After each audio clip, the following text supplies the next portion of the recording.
इंडोस TV वेख रहे सारे दर्शकों का स्वागत है। मैं सिमर अग्रवाल लैके हाजिर हाँ अज ਦੀਆਂ खास खबरां शुरू करने तो पहला नजर मारते हैं अज ਦੀਆਂ सुर्खियां ते। वित्त मंत्री निर्मला सीतारमन वालों लिया गया वड्डा फैसला, कहा मुआवजे के सैस चों 20,000 करोड़ रुपए वंडे जाणगे सूबियां च। हाथरस मामले तो बाद माहौल खराब करने वाले अंसरां खिलाफ पुलिस की वड्डी कार्रवाई, हुण तक इस मामले च 4 लोग गिरफ्तार, कुल 21 केस किते दर्ज। सांझ केंद्र विच मिलण वालियां 14 सुविधावां स्थानक सेवा केंद्रां च मिलनियां शुरू, थाणे विच वेरीफिकेशन जां रजिस्ट्रेशन दे नां ते कीती गई गैर कानूनी कमाई नूं जावेगा रोकिया। हुण खबरां विस्तार नाल। सूबिਆਂ तो goods and services tax GST compensation की उठ रही मांग के विचकार वित्त मंत्री निर्मला सीतारमन ने वड्डा फैसला लिया। उन्होंने कहा कि मुआवजे के सैस चों 20,000 करोड़ रुपए सूबिਆਂ च वंडे जाणगे। GST कौंसल की 42वीं बैठक हुई। बैठक तो बाद सीतारमन ने कहा कि GST कौंसल ने जून 2022 तो बाद भी मुआवजा सैस जारी रखने का फैसला किया है। वित्त मंत्री ने कहा कि GST कौंसल 12 अक्तूबर ਨੂੰ सूबिਆਂ ਦੀ GST टैक्स सैस इकट्ठे करन ਅਤੇ मुआवजे ਵਿੱਚ कटौती बारे होर विचार वटांदरे ਲਈ मीटिंग करेगी। ਦੱਸਦੀ कि गैर भाजपा शासित सूबे मुआवजे ਦੇ मुद्दे ਤੇ ਕੇਂਦਰ ਨਾਲ ਸਹਿਮਤ नहीं ਨੇ। भाजपा शासित सूबिਆਂ ਸਮੇਤ कुल 21 सूबिਆਂ ने GST मुआवजे ਦੇ मुद्दे ਤੇ ਕੇਂਦਰ ਸਰਕਾਰ ਦਾ ਸਮਰਥਨ ਕੀਤਾ। This year till now, whatever has been collected under the compensation cess, which totals approximately to about 20,000 crores, will get disbursed tonight to all the states. This year's compensation cess collected amounting to 20,000 crores will be distributed late night today. So there wouldn't be anything kept behind. The entire amount will be disbursed. 24,000 crores, which has to actually go to those states which received less, will be given to them. Thereby, those states which received less would actually get what they should have got, at least now, and therefore the account gets closed in their regard. But for those states which had received more, who shouldn't have received that, we are now asking them to pay back that surplus amount. Now, they would be gradually retrieved from the states.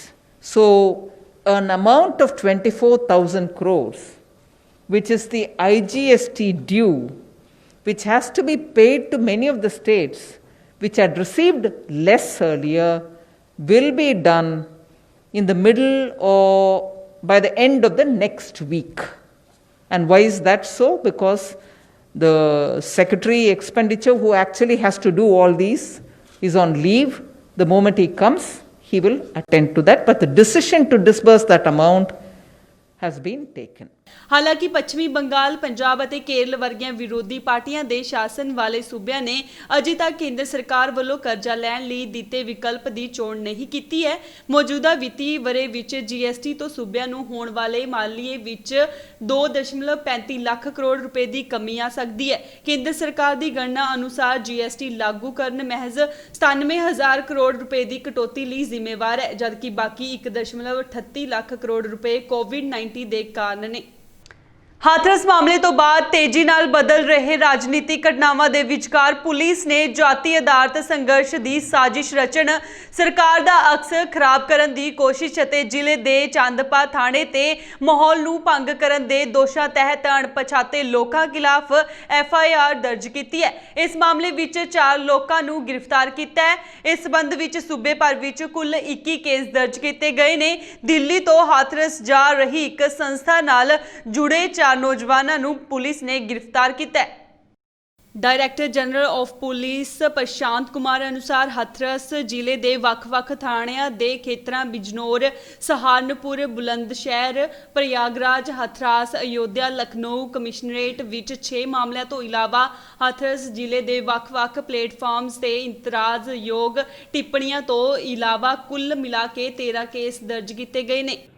505 506, 179 भादावी तथा 84C IT act ये राजनीतिक party के एक सदस्य के द्वारा जनता के लोगों को वीडियो प्रसारित किया जाना, जिसमें भड़काऊ भाषण के माध्यम से हाथ काटने तथा पुलिस अधिकारियों को निलंबित कराने, जातीय समुदायों में सौहार्द बिगाड़ने के उद्देश्य से भाषण दिया जाने के संबंध में है। इसके अतिरिक्त थाना शासनी कोतवाली में एक अभियोग 2087/20 पंजीकृत किया गया है।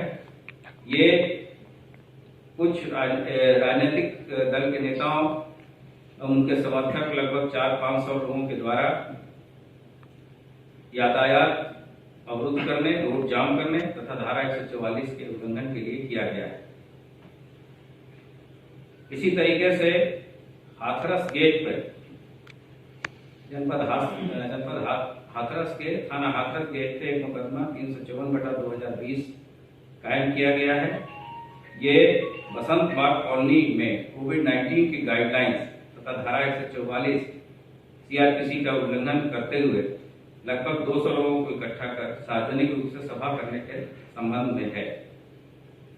इसके अतिरिक्त हाथरस प्रकरण में सोशल मीडिया के विभिन्न प्लेटफॉर्म्स पर आपत्तिजनक टिप्पणी करने पे जनपद बिजनौर, सहारनपुर, बुलंदशहर, प्रयागराज, हाथरस, अयोध्या तथा लखनऊ कमिश्नरेट में कुल 13 अभियोग पंजीकृत किए गए हैं, जिनमें से अभी तक 5 अभियुक्तों को गिरफ्तार कर आगे की विधिक कार्रवाई की जा रही है। ਦਿੱਲੀ ਤੋਂ ਹਾਥਰਸ ਵੱਲ ਜਾਣ ਵਾਲੇ 4 ਸ਼ੱਕੀ ਵਿਅਕਤੀਆਂ ਖਿਲਾਫ ਰੋਕਥਾਮ ਦੀ ਕਾਰਵਾਈ ਕਰਦਿਆਂ ਗ੍ਰਿਫਤਾਰ ਕੀਤਾ ਗਿਆ ਹੈ। ਪੁਲਿਸ ਦਾ ਦੋਸ਼ ਹੈ ਕਿ ਇਹ ਲੋਕ ਹਾਥਰਸ ਦੇ ਬਹਾਨੇ ਉੱਤਰ ਪ੍ਰਦੇਸ਼ ਨੂੰ ਸਾੜਨ ਦੀ ਸਾਜ਼ਿਸ਼ ਵਿੱਚ ਸ਼ਾਮਿਲ ਨੇ। ਪੁਲਿਸ ਸੂਤਰਾਂ ਨੇ ਦੱਸਿਆ ਕਿ ਉਹਨਾਂ ਦੇ ਕਬਜ਼ੇ 'ਚੋਂ ਮੋਬਾਈਲ, ਲੈਪਟਾਪ ਅਤੇ ਸ਼ਾਂਤੀ ਪ੍ਰਣਾਲੀ ਨੂੰ ਪ੍ਰਭਾਵਿਤ ਕਰਨ ਵਾਲੇ ਸ਼ੱਕੀ ਸਾਹਿਤ ਵੀ ਬਰਾਮਦ ਕੀਤੇ ਗਏ ਨੇ। ਇਹਨਾਂ ਦਾ ਸੰਬੰਧ ਪਪੂਲਰ ਫਰੰਟ ਆਫ ਇੰਡੀਆ ਅਤੇ ਇਸ ਦੇ ਸਹਿਯੋਗੀ ਸੰਗਠਨ ਕੈਂਪਸ ਫਰੰਟ ਆਫ ਇੰਡੀਆ ਨਾਲ ਹੋਣ ਦੀ ਜਾਣਕਾਰੀ ਮਿਲੀ ਹੈ।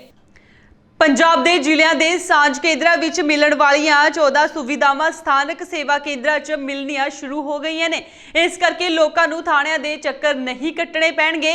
ਸੇਵਾ ਕੇਂਦਰਾਂ ਵਿੱਚ ਇਹ ਕੰਮ 20-25 ਮਿੰਟਾਂ ਵਿੱਚ ਹੋ ਜਾਵੇਗਾ। ਇਸ ਦੇ ਨਾਲ ਹੀ ਥਾਣਿਆਂ ਵਿੱਚ ਵੈਰੀਫਿਕੇਸ਼ਨ ਜਾਂ ਰਜਿਸਟ੍ਰੇਸ਼ਨ ਦੇ ਨਾਂ ਤੇ ਕੀਤੀ ਗਈ ਗੈਰ ਕਾਨੂੰਨੀ ਕਮਾਈ ਨੂੰ ਰੋਕਿਆ ਜਾਵੇਗਾ। ਹੁਣ 14 ਸਹੂਲਤਾਂ ਪੰਜਾਬ ਸਰਕਾਰ ਵੱਲੋਂ ਈ-ਸੇਵਾ ਪੋਰਟਲ ਵਿੱਚ ਸ਼ਾਮਿਲ ਕੀਤੀਆਂ ਗਈਆਂ ਨੇ। ਇਸ ਦੇ ਨਾਲ ਹੀ ਸਾਂਝ ਕੇਂਦਰਾਂ ਵਿੱਚ ਉਪਲਬਧ ਇਹ ਸਹੂਲਤਾਂ ਵੀ ਜਾਰੀ ਰਹਿਣਗੀਆਂ। ਸਰਕਾਰੀ ਅਧਿਕਾਰੀ ਨੇ ਦੱਸਿਆ ਕਿ ਲੋਕਾਂ ਨੂੰ ਹੁਣ ਇੱਕ ਛੱਤ ਹੇਠ ਵਧੇਰੇ ਸਹੂਲਤਾਂ ਦਿੱਤੀਆਂ ਜਾਣਗੀਆਂ। ਲੋਕਾਂ ਨੂੰ ਇੱਥੇ ਉੱਥੇ ਭਟਕਣਾ ਨਹੀਂ ਪਵੇਗਾ। ਸੇਵਾ ਕੇਂਦਰਾਂ ਵਿੱਚ FIR ਜਾਂ DDR ਦੀ ਕਾਪੀ ਵੀ ਮਿਲੇਗੀ ਤੇ ਹੁਣ ਸ਼ਿਕਾਇਤ ਤੇ ਕੀਤੀ ਗਈ ਕਾਰਵਾਈ ਦੀ ਜਾਣਕਾਰੀ ਵੀ ਸੇਵਾ ਕੇਂਦਰਾਂ ਵਿੱਚ ਪ੍ਰਾਪਤ ਕਰ ਸਕੋਗੇ। ਸੜਕ ਹਾਦਸਿਆਂ ਵਿੱਚ ਅਨਟ੍ਰੇਸ ਰਿਪੋਰਟ ਦੀ ਨਕਲ ਤੇ ਚੋਰੀ ਦੇ ਮਾਮਲੇ ਵਿੱਚ ਅਨਟ੍ਰੇਸ ਰਿਪੋਰਟ ਦੀ ਕਾਪੀ, ਵਾਹਨ ਚੋਰੀ ਦੇ ਮਾਮਲੇ ਵਿੱਚ ਅਨਟ੍ਰੇਸ ਰਿਪੋਰਟ ਦੀ ਕਾਪੀ, ਮੇਲਾ ਪ੍ਰਦਰਸ਼ਨੀ, ਖੇਡ ਪ੍ਰੋਗਰਾਮ ਸਰਟੀਫਿਕੇਟ ਅਤੇ ਲਾਊਡ ਸਪੀਕਰਾਂ ਦੀ ਵਰਤੋਂ ਲਈ ਸਰਟੀਫਿਕੇਟ, ਵੀਜ਼ਾ ਲਈ ਪੁਲਿਸ ਵੈਰੀਫਿਕੇਸ਼ਨ ਸਰਟੀਫਿਕੇਟ, ਕਿਰਾਏਦਾਰ ਦੀ ਵੈਰੀਫਿਕੇਸ਼ਨ ਆਦਿ ਹੁਣ ਸਭ ਸੇਵਾ ਕੇਂਦਰਾਂ ਵਿੱਚ ਮੁਹੱਈਆ ਕਰਵਾਈਆਂ ਜਾਣਗੀਆਂ। ਸ਼੍ਰੋਮਣੀ ਗੁਰਦੁਆਰਾ ਪ੍ਰਬੰਧਕ ਕਮੇਟੀ ਵੱਲੋਂ ਸ੍ਰੀ ਗੁਰੂ ਗ੍ਰੰਥ ਸਾਹਿਬ ਜੀ ਦੇ ਪਾਵਨ ਸਰੂਪਾਂ ਸੰਬੰਧੀ ਜਾਂਚ ਕਮਿਸ਼ਨ ਦੀ ਮੁਕੰਮਲ ਰਿਪੋਰਟ ਜਨਤਕ ਕਰ ਦਿੱਤੀ ਗਈ ਹੈ। ਸ਼੍ਰੋਮਣੀ ਕਮੇਟੀ ਦੇ ਪ੍ਰਧਾਨ ਭਾਈ ਗੋਬਿੰਦ ਸਿੰਘ ਲੌਂਗੋਵਾਲ ਨੇ ਇਹ ਜਾਂਚ ਰਿਪੋਰਟ ਜਾਰੀ ਕਰਦਿਆਂ ਆਖਿਆ ਹੈ ਕਿ ਸ੍ਰੀ ਅਕਾਲ ਤਖਤ ਸਾਹਿਬ ਵੱਲੋਂ ਬਣਾਏ ਗਏ ਜਾਂਚ ਕਮਿਸ਼ਨ ਦੀ ਇਹ ਮੁਕੰਮਲ ਰਿਪੋਰਟ ਸ਼੍ਰੋਮਣੀ ਕਮੇਟੀ ਦੀ ਵੈਬਸਾਈਟ ਤੇ ਹਰ ਇੱਕ ਵਿਅਕਤੀ ਲਈ ਉਪਲਬਧ ਹੋਵੇਗੀ। ਸ਼੍ਰੋਮਣੀ ਕਮੇਟੀ ਦੇ ਪ੍ਰਧਾਨ ਭਾਈ ਗੋਬਿੰਦ ਸਿੰਘ ਲੌਂਗੋਵਾਲ ਨੇ ਇਹ ਜਾਂਚ ਰਿਪੋਰਟ ਜਾਰੀ ਕਰਦਿਆਂ ਕਿਹਾ ਕਿ ਸ੍ਰੀ ਅਕਾਲ ਤਖਤ ਸਾਹਿਬ ਵੱਲੋਂ ਬਣਾਏ ਗਏ ਜਾਂਚ ਕਮਿਸ਼ਨ ਦੀ ਇਹ ਮੁਕੰਮਲ ਰਿਪੋਰਟ ਸ਼੍ਰੋਮਣੀ ਕਮੇਟੀ ਦੀ ਵੈਬਸਾਈਟ ਤੇ ਹਰ ਇੱਕ ਵਿਅਕਤੀ ਲਈ ਉਪਲਬਧ ਹੋਵੇਗੀ। ਉਹਨਾਂ ਕਿਹਾ ਕਿ ਰਿਪੋਰਟ ਅਨੁਸਾਰ ਜਿਨ੍ਹਾਂ ਮੁਲਾਜ਼ਮਾਂ ਨੂੰ ਦੋਸ਼ੀ ਪਾਇਆ ਗਿਆ ਹੈ ਉਹਨਾਂ ਤੇ ਕਾਰਵਾਈ ਕੀਤੀ ਜਾ ਚੁੱਕੀ ਹੈ। ਜਾਂਚ ਰਿਪੋਰਟ ਦਾ ਸੰਖੇਪ ਵੇਰਵਾ ਪਹਿਲਾਂ ਹੀ ਜਨਤਕ ਕੀਤਾ ਜਾ ਚੁੱਕਾ ਹੈ ਅਤੇ ਹੁਣ ਸਮੁੱਚੀ ਜਾਂਚ ਰਿਪੋਰਟ ਵੀ ਵੈਬਸਾਈਟ ਤੇ ਪਾਈ ਜਾ ਰਹੀ ਹੈ। ਉਹਨਾਂ ਦੱਸਿਆ ਕਿ ਵਿਸਤਾਰਤ ਜਾਂਚ ਰਿਪੋਰਟ ਕਰੀਬ 1000 ਪੰਨਿਆਂ ਦੀ ਹੈ, ਜਿਸ ਨੂੰ ਸਕੈਨ ਕਰਕੇ ਵੈਬਸਾਈਟ ਤੇ ਪਾਇਆ ਜਾਵੇਗਾ। ਇਹ ਰਿਪੋਰਟ ਭਲਕ ਤੱਕ ਸੰਗਤਾਂ ਲਈ ਉਪਲਬਧ ਹੋ ਜਾਵੇਗੀ। ਭਾਈ ਲੌਂਗੋਵਾਲ ਅਨੁਸਾਰ ਰਿਪੋਰਟ ਦੇ ਪਹਿਲੇ ਭਾਗ 'ਚ ਲਗਭਗ 680 ਪੰਨਿਆਂ ਤੱਕ ਵੱਖ-ਵੱਖ ਲੋਕਾਂ ਦੇ ਬਿਆਨ ਅਤੇ ਹੋਰ ਦਸਤਾਵੇਜ਼ ਨੇ, ਜਦਕਿ ਅੰਤਲੇ ਭਾਗ 'ਚ ਜਾਂਚ ਕਮਿਸ਼ਨ ਵੱਲੋਂ ਰਿਪੋਰਟ ਦਿੱਤੀ ਗਈ ਹੈ। ਸੋ ਇਸ ਲਈ ਪਿਛਲੇ ਦਿਨਾਂ ਸਾਡਾ ਜਿਹੜਾ ਬਜਟ ਇਜਲਾਸ ਹੋਇਆ ਸੀ ਉਹਦੇ ਵਿੱਚ ਸਾਡੇ ਸਾਰੇ ਮੈਂਬਰ ਸਾਹਿਬਾਨਾਂ ਵੱਲੋਂ ਇੱਕ ਮੰਗ ਆਈ ਸੀ ਕਿ ਜਿਹੜੀ ਪੂਰੀ ਜਾਂਚ ਵਿਸਥਾਰ ਨਾਲ ਕੀਤੀ ਗਈ ਹੈ ਔਰ ਜਿਹਦੇ ਤਕਰੀਬਨ 1000 ਪੰਡਿਆਂ ਦੀ ਜਿਹੜੀ ਜਾਂਚ ਕੀਤੀ ਗਈ ਹੈ ਉਹ 4 ਵੋਲਮਾਂ ਦੇ ਵਿੱਚ ਸਾਰੀ ਜਾਂਚ ਹੈਗੀ। ਇਹਦੇ ਵਿੱਚ ਬੜੀ ਜਿਹੜਾ ਡੂੰਘਾਈ ਤੱਕ ਗਏ, ਇਕੱਲੇ ਦਾ ਜਿਹੜਾ ਬਿਆਨ ਵੀ ਲਿਆ ਗਿਆ, ਰਿਕਾਰਡ ਵੀ ਸਾਰੇ ਕੀਤੇ ਗਏ ਨੇ। 3 ਜਿਹੜੇ ਭਾਗ ਨੇ ਉਹ ਸਾਰੇ ਬਿਆਨਾਂ ਦੇ ਆਧਾਰਿਤ ਨੇ ਔਰ ਚੌਥਾ ਜਿਹੜਾ ਭਾਗ ਹੈ ਉਹ ਪੂਰੀ ਜਾਂਚ ਕਮੇਟੀ ਜੋ ਵੀ ਉਹਨਾਂ ਦੇ ਉੱਤੇ ਬਣਦੇ ਸੀ ਜਿਨ੍ਹਾਂ ਨੇ ਇਹ ਗਲਤੀਆਂ ਕੀਤੀਆਂ ਉਹਨਾਂ ਦੇ ਸਾਰਾ ਵਿਸਥਾਰ ਦੇ ਵਿੱਚ ਸਾਰਾ ਦੱਸਿਆ ਗਿਆ ਹੈ। ਸੋ ਅੱਜ ਅਸੀਂ ਇਹ ਜਿਹੜੀ ਹੈ ਤਕਰੀਬਨ 1000 ਪੰਨੇ ਦੀ ਜਿਹੜੀ 4 ਵੋਲਮਾਂ ਵਿੱਚ ਰਿਪੋਰਟ ਹੈ ਇਹ ਸਾਰੀ ਸੰਗਤ ਨੂੰ ਦੀ ਗਿਆਤ ਦੇ ਲਈ ਅਸੀਂ ਅੱਜ ਸੰਗਤ ਨੂੰ ਨਸ਼ਰ ਕਰ ਰਹੇ ਹਾਂ ਔਰ ਜਿਹੜੀ ਸਾਡੀ ਸ਼੍ਰੋਮਣੀ ਗੁਰਦੁਆਰਾ ਪ੍ਰਬੰਧਕ ਕਮੇਟੀ ਦੀ ਵੈਬਸਾਈਟ ਤੇ ਇਹ ਸਕੈਨ ਕਰਕੇ 1-2 ਦਿਨਾਂ ਦੇ ਵਿੱਚ ਸਾਰਾ ਇਹ ਲੋਕਾਂ ਦੇ ਵਿੱਚ ਸਾਰੀ ਇਹ ਜਿਹੜੀ ਹੈ 1000 ਪੰਨੇ ਦੀ ਇਹ ਜਾਂਚ ਜਿਹੜੀ ਹੋਈ ਹੈ ਇਹਨਾਂ ਭਾਗਾਂ ਵਿੱਚ ਸਾਰੀ ਪਹੁੰਚ ਜਾਣੀ ਹੈ ਜਿੱਥੋਂ ਤੱਕ ਲੋਕ ਜਾਣਕਾਰੀ ਦੇ ਸਕਦੇ ਨੇ ਵੀ ਇਹਨੂੰ ਪੜ੍ਹ ਕੇ ਪਤਾ ਲੱਗ ਸਕਦਾ ਹੈ ਕੌਣ ਇਹਦੇ ਵਿੱਚ ਦੋਸ਼ੀ ਹੈ ਕਿਉਂਕਿ ਅਸੀਂ ਤਾਂ ਪੂਰੀ ਇਮਾਨਦਾਰੀ ਨਾਲ ਚੱਲੇ ਹੋਏ ਆ ਜੋ ਕਿ ਅੱਜ ਦੀ ਜਿਹੜੀ ਸਾਡੀ ਅੰਤਰ ਕਮੇਟੀ ਦੀ ਪੂਰੇ ਮੈਂਬਰ ਸਾਹਿਬਾਨ ਅਧਿਕਾਰੀ ਆ ਔਰ ਅਸੀਂ ਗੁਰੂ ਮਹਾਰਾਜ ਦੇ ਅੱਗੇ ਵੀ ਸਾਰਾ ਜਾਚਨਾ ਕੀਤੀ ਭਾਵੇਂ ਸਾਨੂੰ ਸ੍ਰੀ ਅਕਾਲ ਤਖਤ ਸਾਹਿਬ ਤੋਂ ਬੁਲਾਇਆ ਨਹੀਂ ਗਿਆ ਸੀ ਲੇਕਿਨ ਫਿਰ ਵੀ ਸਾਡੇ ਮਨ ਦੇ ਉੱਤੇ ਬੋਝ ਸੀ ਕਿ ਇਹ ਸ੍ਰੀ ਗੁਰੂ ਗ੍ਰੰਥ ਸਾਹਿਬ ਦੇ ਪਾਵਨ ਸਰੂਪਾਂ ਦਾ ਮਾਮਲਾ ਹੈ ਔਰ ਸ਼੍ਰੋਮਣੀ ਗੁਰਦੁਆਰਾ ਪ੍ਰਬੰਧਕ ਕਮੇਟੀ ਦੀ ਨਿਸ਼ਾਨੇ ਤੇ ਹੈ। ਇਸ ਕਰਕੇ ਅਸੀਂ ਵੀ ਜਾ ਕੇ ਹੱਥ ਜੋੜ ਕੇ ਸ੍ਰੀ ਅਕਾਲ ਤਖਤ ਦੇ ਸਾਹਮਣੇ ਇਹ ਸਾਰੀ ਸੰਗਤ ਤੋਂ ਖਿਮਾ ਜਾਚਨਾ ਜਿਹੜੀ ਆ ਮੰਗੀ ਸੀ। ਅਕਾਲ ਤਖਤ ਸਾਹਿਬ ਨੇ ਇਹ ਗੱਲ ਕੀਤੀ ਵੀ ਸੀ ਕਿ ਤੁਹਾਨੂੰ ਤਾਂ ਬੁਲਾਇਆ ਨਹੀਂ, ਕੋਈ ਸਜ਼ਾ ਨਹੀਂ ਦੇਣੀ, ਲੇਕਿਨ ਫਿਰ ਵੀ ਜੋ ਸੇਵਾ ਸਾਨੂੰ ਸ੍ਰੀ ਅਕਾਲ ਤਖਤ ਸਾਹਿਬ ਤੋਂ ਲਾਈ ਗਈ ਭਾਵੇਂ ਅਖੰਡ ਪਾਠ ਕਰਵਾਉਣਾ ਸੀ ਗੁਰਦੁਆਰਾ ਰਾਮਸਰ ਸਾਹਿਬ ਹੈ ਕਿ ਉੱਥੇ ਵੀ ਅਸੀਂ ਕਰਵਾ ਰਹੇ ਹਾਂ, ਸ੍ਰੀ ਅਕਾਲ ਤਖਤ ਸਾਹਿਬ ਤੇ ਵੀ ਜੋ ਸ੍ਰੀ ਅਖੰਡ ਪਾਠ ਸਾਹਿਬ ਕਰਾਵਾਂਗੇ ਕਿਉਂਕਿ ਪਛਤਾਪ ਜਿਹੜਾ ਉਸ ਸਮੇਂ ਕਰਨਾ ਚਾਹੀਦਾ ਸੀ ਉਹ ਨਹੀਂ ਹੋਇਆ। ਸੋ ਅੱਜ ਸ਼੍ਰੋਮਣੀ ਗੁਰਦੁਆਰਾ ਪ੍ਰਬੰਧਕ ਕਮੇਟੀ ਵੱਲੋਂ ਸਾਰੇ ਅਹੁਦੇਦਾਰਾਂ ਵੱਲੋਂ ਅਸੀਂ ਉਹ ਪਛਤਾਪ ਵੀ ਸਤਿਗੁਰੂ ਅੱਗੇ ਕਰ ਰਹਾਂਗੇ, ਅਰਦਾਸ ਵੀ ਕਰ ਰਹੇ ਹਾਂ ਖਿਮਾ ਜਾਚਨਾ ਦੀ। ਸੋ ਜੋ ਵੀ ਸਾਨੂੰ ਸ੍ਰੀ ਅਕਾਲ ਤਖਤ ਸਾਹਿਬ ਤੋਂ ਸੇਵਾ ਲਾਈ ਗਈ ਹੈ ਉਹ ਅਸੀਂ ਸੇਵਾ ਕਰਾਂਗੇ। ਖੇਤੀ ਕਾਨੂੰਨਾਂ ਨੂੰ ਲੈ ਕੇ ਲਗਾਤਾਰ ਕਿਸਾਨ ਭਾਈਚਾਰਾ ਧਰਨੇ ਤੇ ਬੈਠਾ ਹੈ। ਇਸ ਦੇ ਨਾਲ ਹੀ ਕਿਸਾਨਾਂ ਨੂੰ ਸਿਆਸੀ ਆਗੂਆਂ ਦੇ ਨਾਲ ਪੰਜਾਬੀ ਕਲਾਕਾਰਾਂ ਦਾ ਸਮਰਥਨ ਵੀ ਮਿਲ ਰਿਹਾ ਹੈ ਜਿਸ ਦੇ ਚੱਲਦੇ ਅੰਮ੍ਰਿਤਸਰ ਵਿੱਚ ਲਗਾਤਾਰ 12 ਦਿਨ ਤੋਂ ਲੱਗੇ ਕਿਸਾਨ ਮੋਰਚੇ 'ਚ ਉਹਨਾਂ ਦਾ ਸਾਥ ਦੇਣ ਲਈ ਸੁਰਜੀਤ ਭੁੱਲਰ, ਰੰਮੀ ਰੰਧਾਵਾ, ਹਰਪਾਲ ਠਠਿਆਂਵਾਲਾ ਦੇ ਨਾਲ ਹੋਰ ਕਈ ਕਲਾਕਾਰ ਪਹੁੰਚੇ। ਕਿਸਾਨਾਂ ਵੱਲੋਂ ਆਪਣੀ ਹੱਕੀ ਮੰਗਾਂ ਲਈ ਲਗਾਤਾਰ 12 ਦਿਨਾਂ ਤੋਂ ਅੰਮ੍ਰਿਤਸਰ ਪਿੰਡ ਦੇਵੀਦਾਸਪੁਰਾ 'ਚ 31 ਕਿਸਾਨ ਜਥੇਬੰਦੀਆਂ ਵੱਲੋਂ ਪ੍ਰਦਰਸ਼ਨ ਕੀਤਾ ਜਾ ਰਿਹਾ ਹੈ ਅਤੇ ਹਰ ਰੋਜ਼ ਹੀ ਕਿਸਾਨਾਂ ਦਾ ਪ੍ਰਦਰਸ਼ਨ ਹੋਰ ਤਿੱਖੇ ਲੈਵਲ ਤੇ ਹੁੰਦਾ ਜਾ ਰਿਹਾ ਹੈ। ਅੱਜ ਮਾਝਾ ਜ਼ੋਨ ਦੇ ਚੇਅਰਮੈਨ ਸੁਰਜੀਤ ਭੁੱਲਰ, ਰੰਮੀ ਰੰਧਾਵਾ, ਹਰਪਾਲ ਠਠਿਆਂਵਾਲਾ ਅਤੇ ਕੁਲਦੀਪ ਰੰਧਾਵਾ, ਸੁਖਵੰਤ ਚੇਤਨਪੁਰੀ, ਸ਼ੰਮੀ ਖਾਨ, ਕੁਲਵਿੰਦਰ ਸ਼ਹੀ, ਲਖਵਿੰਦਰ ਕੋਟਲੀ ਅਤੇ ਹੋਰ ਕਈ ਨਾਮੀ ਗਾਇਕ ਪਹੁੰਚੇ ਅਤੇ ਉਹਨਾਂ ਨੇ ਕਿਸਾਨਾਂ ਦੇ ਹੱਕ 'ਚ ਆਵਾਜ਼ ਚੁੱਕੀ। ਇਸ ਮੌਕੇ ਗਾਇਕ ਪੰਜਾਬੀ ਕਲਾਕਾਰਾਂ ਨੇ ਪੱਤਰਕਾਰਾਂ ਨਾਲ ਗੱਲਬਾਤ ਕਰਦਿਆਂ ਕਿਹਾ ਕਿ ਰਾਜਨੀਤਿਕ ਪਾਰਟੀਆਂ ਸਿਰਫ ਆਪਣੀ ਰਾਜਨੀਤਿਕ ਰੋਟੀਆਂ ਸੇਕ ਰਹੀਆਂ ਨੇ। ਜੇਕਰ ਰਾਜਨੀਤਿਕ ਪਾਰਟੀਆਂ ਨੂੰ ਕਿਸਾਨਾਂ ਨਾਲ ਇੰਨੀ ਹੀ ਹਮਦਰਦੀ ਹੈ ਤਾਂ ਉਹ ਕਿਸਾਨਾਂ ਦੇ ਬੈਨਰ ਹੇਠ ਆ ਕੇ ਭੇਦਭਾਵ ਖਤਮ ਕਰਕੇ ਪ੍ਰਦਰਸ਼ਨ ਕਰਨ। ਉਹਨਾਂ ਅੱਗੇ ਬੋਲਦੇ ਹੋਏ ਕਿਹਾ ਕਿ ਆਉਣ ਵਾਲੀ 25-26 ਨਵੰਬਰ ਨੂੰ ਸਾਰੀਆਂ ਜਥੇਬੰਦੀਆਂ ਰਲ ਕੇ ਦਿੱਲੀ ਕੂਚ ਕਰਨਗੀਆਂ। ਅਸੀਂ ਦੂਜੀਆਂ ਸਟੇਟਾਂ ਤੇ ਜਦੋਂ ਜਾਈਦਾ ਸਾਨੂੰ ਬੋਲਣ ਦੇ ਵਿੱਚ ਥੋੜੀ ਵੀ ਝਿਜਕ ਨਹੀਂ ਹੁੰਦੀ ਕਿਉਂਕਿ ਅਸੀਂ ਕੋਈ ਸਿਆਸੀ ਲੀਡਰ ਨਹੀਂ। ਬਾਕੀ ਸਿਆਸੀ ਲੀਡਰ ਤੁਸੀਂ ਪੰਜਾਬ ਦੇ ਵੇਖ ਹੀ ਲਿਆ ਜਿੱਦਾਂ ਦਾ ਵੱਡਾ ਸੰਘਰਸ਼ ਚੱਲਿਆ ਹੈ। ਹਰੇਕ ਬੰਦਾ ਇਸ ਸੰਘਰਸ਼ ਤੋਂ ਲਾਹਾ ਲੈਣਾ ਚਾਹੁੰਦਾ ਹੈ। ਮੈਂ ਇੱਕ ਬੇਨਤੀ ਕਰਦਾ ਹੈ ਕਿ ਜੇ ਇੰਨਾ ਹੀ ਪੰਜਾਬ ਦਾ ਦਰਦ ਹੋਵੇ ਮੈਂ ਕਿਸੇ ਪਾਰਟੀ ਦਾ ਨਾਂ ਹੀ ਲਊਂ, ਸਮੁੱਚੀਆਂ ਪਾਰਟੀਆਂ ਜਿਹੜੀਆਂ ਪੰਜਾਬ ਦੀਆਂ ਜਿਨ੍ਹਾਂ ਨੂੰ ਪੰਜਾਬ ਦਾ ਦਰਦ ਹੋਵੇ, ਪੰਜਾਬੀਆਂ ਦਾ ਦਰਦ ਹੋਵੇ, ਕਿਸਾਨਾਂ ਦਾ ਦਰਦ ਹੋਵੇ, ਇਹ ਆਪਣੇ ਝੰਡੇ ਨੀਵੇਂ ਕਰਕੇ ਕਿਸਾਨਾਂ ਦੇ ਇੱਕ ਸਰਬ ਪਾਰਟੀ ਮੀਟਿੰਗ ਬੁਲਾ ਕੇ ਫੇਰ ਬੜਾ ਸੰਘਰਸ਼ ਕਿਉਂ ਸ਼ੁਰੂ ਕਰਦੇ ਆ। ਮੈਂ ਜਿੱਦਣ ਜੀ ਪਹਿਲੀ ਇਹ ਗੱਲ ਸ਼ੁਰੂ ਕੀਤੀ ਸੀ ਨਾ ਮੈਂ ਉਦੋਂ ਕਿਹਾ ਕਿ ਹਰ ਇੱਕ ਲੋਕ ਜੇ ਧਰਨਿਆਂ ਤੇ ਬੰਦੇ ਆਉਂਦੇ ਨੇ ਤੇ ਸਿਰਫ ਪੰਜਾਬੀ ਆਪਣੇ ਆਪ ਨੂੰ ਸਮਝ ਕੇ ਆਉਣ, ਨਾ ਕਿ ਆਪਣੇ ਅੰਦਰ ਰਾਜਨੀਤੀ ਕੱਢ ਕੇ ਫੇਰ ਘਰਾਂ ਤੋਂ ਬਾਹਰ ਨਿਕਲਿਓ, ਨਹੀਂ ਤੇ ਘਰਾਂ ਦੇ ਵਿੱਚ ਹੀ ਬੈਠੇ ਰਹੋ, ਹੈ ਨਾ। ਆਪਾਂ ਨੂੰ ਇੱਕ ਝੰਡੇ ਥੱਲੇ, ਇੱਕ ਕਾਲੇ ਝੰਡੇ ਥੱਲੇ ਇਕੱਠਾ ਹੋਣਾ ਪਊਗਾ ਜੇ ਆਪਾਂ ਸੈਂਟਰ ਸਰਕਾਰ ਤੱਕ ਗੱਲ ਪਹੁੰਚਾਉਣੀ ਆ। ਆਪਾਂ ਨੂੰ ਕਹਿਣਾ ਧਰਨਾ ਸੰਘਰਸ਼ ਕਹਿਣਾ ਇਹ ਲਫ਼ਜ਼ ਬੜੇ ਵਧੀਆ ਲੱਗਦੇ ਨੇ ਕਹਿਣ 'ਚ, ਪਰ ਇਹਨਾਂ ਦੇ ਜਿਹੜੇ ਮਾਇਨੇ ਜਦੋਂ ਆਪਾਂ ਇਹ ਵੱਲ ਤੁਰਦੇ ਆ ਇਹਨਾਂ ਦੇ ਜਿਹੜੇ ਮਾਇਨੇ ਨੇ ਬਹੁਤ ਡੂੰਘੇ ਹੁੰਦੇ ਨੇ।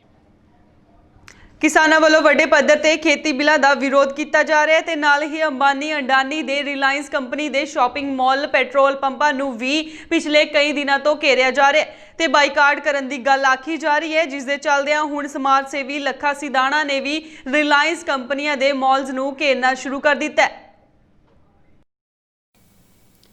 ਕਿਸਾਨਾਂ ਵੱਲੋਂ ਵੱਡੇ ਪੱਧਰ ਤੇ ਖੇਤੀ ਬਿੱਲਾਂ ਦਾ ਵਿਰੋਧ ਕੀਤਾ ਜਾ ਰਿਹਾ ਹੈ ਤੇ ਨਾਲ ਹੀ ਅੰਬਾਨੀ ਅਡਾਨੀ ਦੇ ਰਿਲਾਇੰਸ ਕੰਪਨੀ ਦੇ ਸ਼ਾਪਿੰਗ ਮਾਲ ਪੈਟਰੋਲ ਪੰਪਾਂ ਨੂੰ ਵੀ ਪਿਛਲੇ ਕਈ ਦਿਨਾਂ ਤੋਂ ਘੇਰਿਆ ਜਾ ਰਿਹਾ ਹੈ ਤੇ ਬਾਈਕਾਟ ਕਰਨ ਦੀ ਗੱਲ ਆਖੀ ਜਾ ਰਹੀ ਹੈ, ਜਿਸ ਦੇ ਚੱਲਦਿਆਂ ਹੁਣ ਸਮਾਜ ਸੇਵੀ ਲੱਖਾ ਸਿਧਾਣਾ ਨੇ ਵੀ ਰਿਲਾਇੰਸ ਕੰਪਨੀਆਂ ਦੇ ਮਾਲਸ ਨੂੰ ਘੇਰਨਾ ਸ਼ੁਰੂ ਕਰ ਦਿੱਤਾ ਹੈ।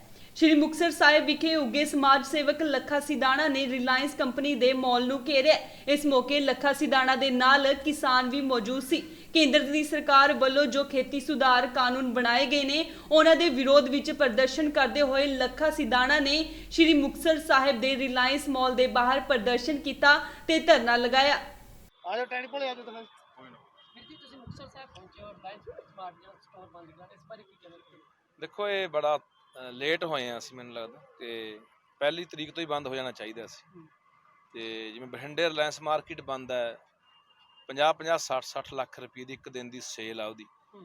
ਤੇ ਸਾਡੇ ਬਠਿੰਡੇ ਦੀ ਮੈਂ ਗੱਲ ਕਰਾਂ ਤਾਂ ਉੱਥੇ ਜਿਹੜੇ ਸਾਡੇ ਸਿਰਕੀ ਬਾਜ਼ਾਰ, ਧੋਬੀ ਬਾਜ਼ਾਰ, ਮਾਰ ਰੋਡ, ਏਸੀ ਮਾਰਕੀਟ, ਰੌਣਕਾਂ ਪਰਤੇ ਆਈਆਂ ਨੇ ਦੁਕਾਨਾਂ ਤੇ ਜਿਹੜੀਆਂ ਖਾਲੀ ਹੋ ਗਈਆਂ ਸੀ। ਜਿਵੇਂ ਆਪਾਂ ਦੇਖ ਰਹੇ ਹਾਂ ਨਾ ਕਿ ਲਾਂਟੇ ਮਾਲ ਨੇ 17 ਵਾਲੀ ਮਾਰਕੀਟ ਖਤਮ ਕਰਤੀ।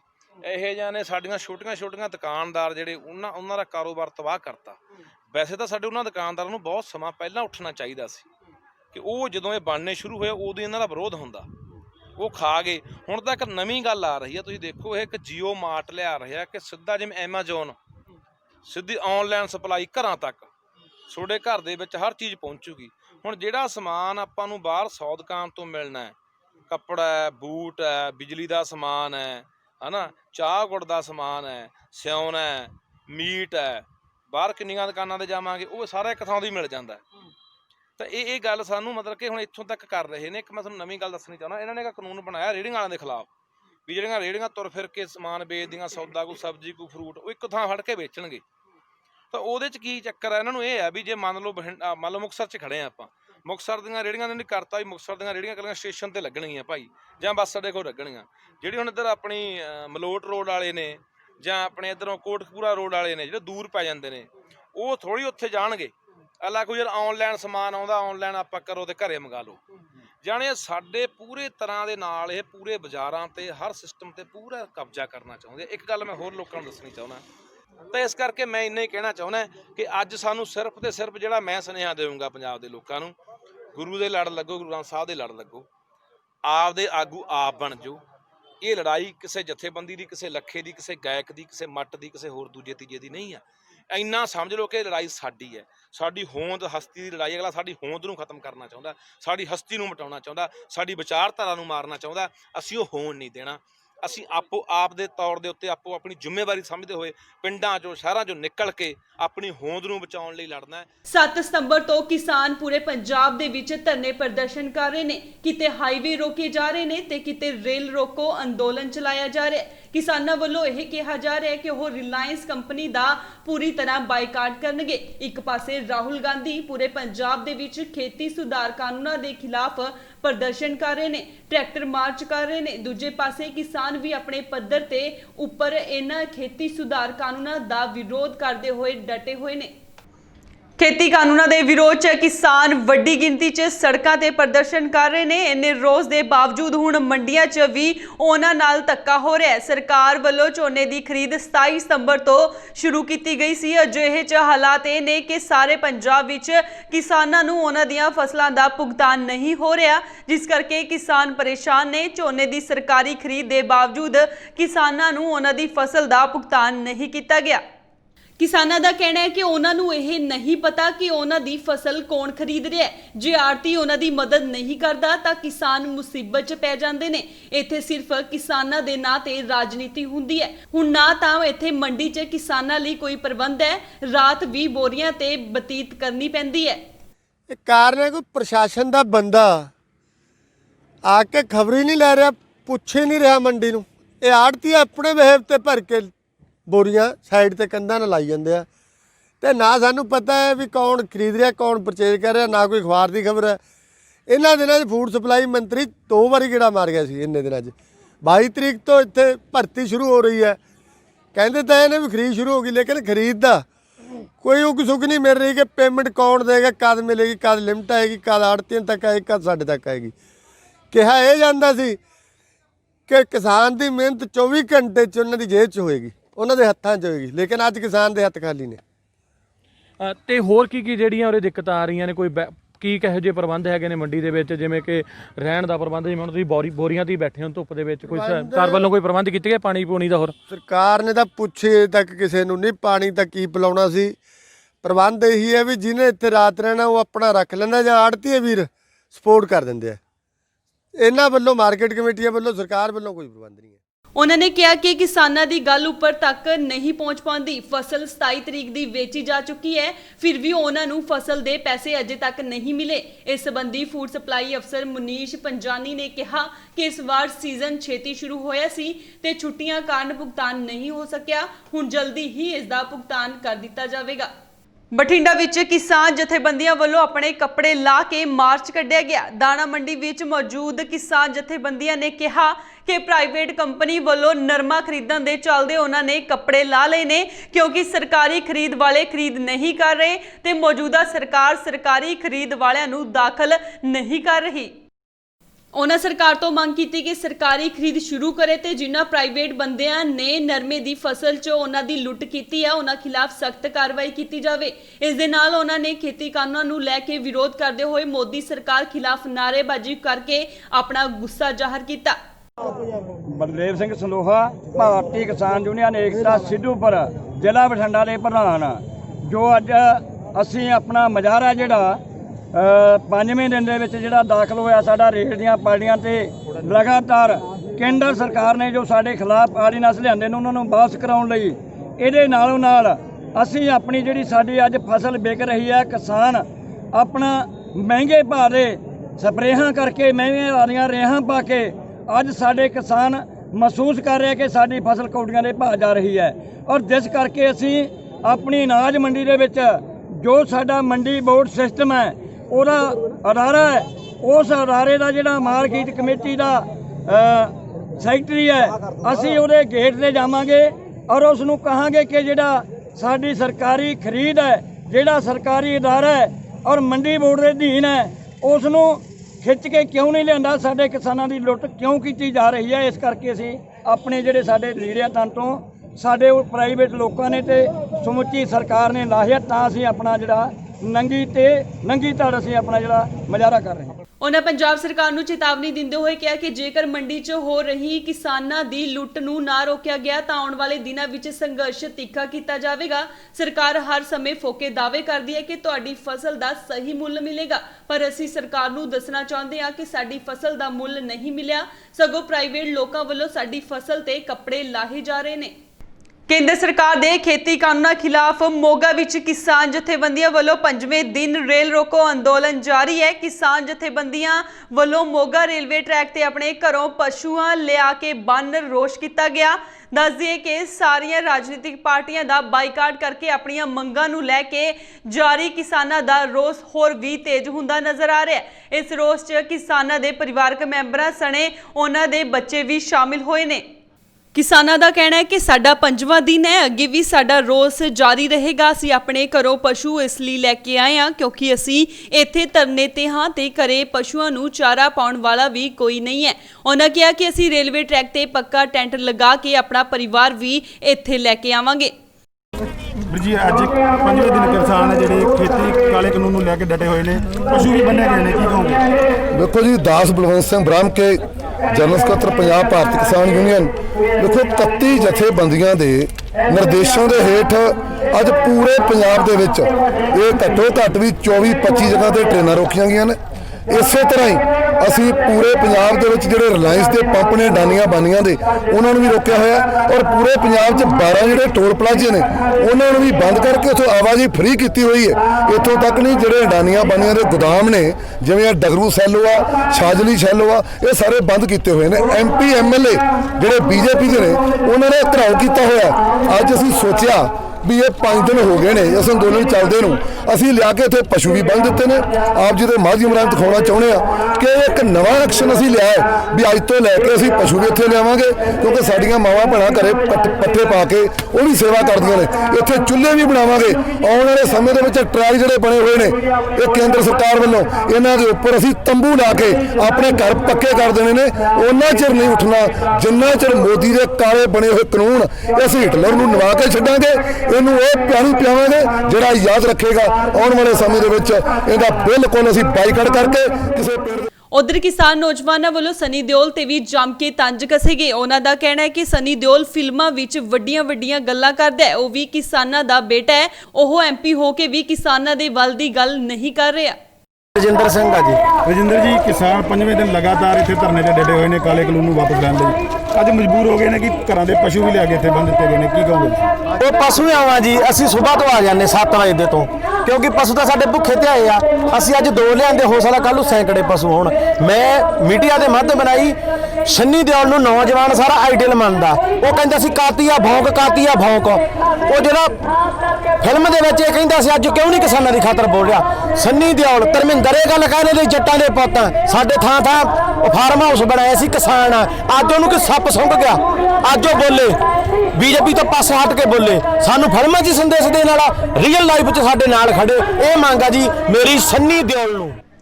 ਕਿਸਾਨ ਵਿਰੋਧੀ ਬਿੱਲ ਦੇ ਖਿਲਾਫ ਜਿੱਥੇ ਕਿਸਾਨ ਜਥੇਬੰਦੀਆਂ ਵੱਲੋਂ ਲਗਾਤਾਰ ਰੋਸ ਪ੍ਰਦਰਸ਼ਨ ਜਾਰੀ ਹੈ, ਇਸੇ ਤਰ੍ਹਾਂ ਕਿਸਾਨਾਂ ਦੇ ਹੱਕ ਵਿੱਚ ਪੰਜਾਬ ਦੀਆਂ ਵੱਖ-ਵੱਖ ਪਾਰਟੀਆਂ ਅਕਾਲੀ ਦਲ, ਕਾਂਗਰਸ ਤੇ ਆਮ ਆਦਮੀ ਪਾਰਟੀ ਵੱਲੋਂ ਵੀ ਕਿਸਾਨਾਂ ਦੇ ਹੱਕ ਵਿੱਚ ਖਲੋ ਕੇ ਲਗਾਤਾਰ ਮੋਦੀ ਸਰਕਾਰ ਦੇ ਖਿਲਾਫ ਰੋਸ ਪ੍ਰਦਰਸ਼ਨ ਕੀਤੇ ਜਾ ਰਹੇ ਨੇ। ਇਸੇ ਦੌਰਾਨ ਤਰਨਤਾਰਨ ਦੀ ਦਾਣਾ ਮੰਡੀ ਵਿਖੇ ਆਮ ਆਦਮੀ ਪਾਰਟੀ ਵੱਲੋਂ ਸਮਾਰੋਹ ਦਾ ਆਯੋਜਿਤ ਕੀਤਾ ਗਿਆ, ਜਿਸ ਵਿੱਚ ਪੰਜਾਬ ਦੇ तमाम ਆਮ ਆਦਮੀ ਪਾਰਟੀ ਦੀ ਲੀਡਰਸ਼ਿਪ ਸ਼ਾਮਿਲ ਸੀ। ਆਮ ਆਦਮੀ ਪਾਰਟੀ ਦਾ ਸਮਾਰੋਹ ਲੋਕ ਸਭਾ ਮੈਂਬਰ ਭਗਵੰਤ ਮਾਨ ਦੀ ਅਗਵਾਈ ਹੇਠ ਕੀਤਾ ਸੀ, ਪਰ ਭਗਵੰਤ ਮਾਨ ਇਸ ਸਮਾਰੋਹ ਵਿੱਚ ਸ਼ਾਮਿਲ ਨਹੀਂ ਹੋਏ। ਇਸ ਗੱਲ ਦਾ ਜਵਾਬ ਆਮ ਆਦਮੀ ਪਾਰਟੀ ਦੇ ਲੀਡਰਾਂ ਕੋਲ ਵੀ ਨਹੀਂ ਸੀ। ਇਸ ਮੌਕੇ ਪੱਤਰਕਾਰਾਂ ਨੂੰ ਜਾਣਕਾਰੀ ਦਿੰਦਿਆਂ ਪੰਜਾਬ ਦੀ ਪ੍ਰਸਿੱਧ ਗਾਇਕਾ ਅਨਮੋਲ ਗਗਨ ਮਾਨ ਆਮ ਆਦਮੀ ਪਾਰਟੀ ਨੇਤਾ ਨੇ ਕਿਹਾ ਕਿ ਜਦੋਂ ਦੀ ਦੇਸ਼ ਵਿੱਚ ਮੋਦੀ ਦੀ ਸਰਕਾਰ ਬਣੀ ਹੈ, ਦੇਸ਼ ਦੇ ਲੋਕਾਂ ਤੇ ਵਪਾਰ ਦਾ ਪੂਰੀ ਤਰ੍ਹਾਂ ਸੱਤਿਆਨਾਸ਼ ਹੋ ਚੁੱਕਾ ਹੈ। ਮੋਦੀ ਸਰਕਾਰ 'ਚ ਨਾ ਤਾਂ ਪਹਿਲਾਂ ਵਾਲੇ ਕੰਮ ਰਹੇ ਨੇ ਤੇ ਨਾ ਹੀ ਲੋਕਾਂ ਦੇ ਚਿਹਰਿਆਂ ਤੇ ਪਹਿਲਾਂ ਵਾਲੀ ਉਹ ਖੁਸ਼ੀ ਜੋ ਮੋਦੀ ਸਰਕਾਰ ਨੇ ਲੋਕਾਂ ਕੋਲੋਂ ਖੋਹ ਲਈ ਹੈ।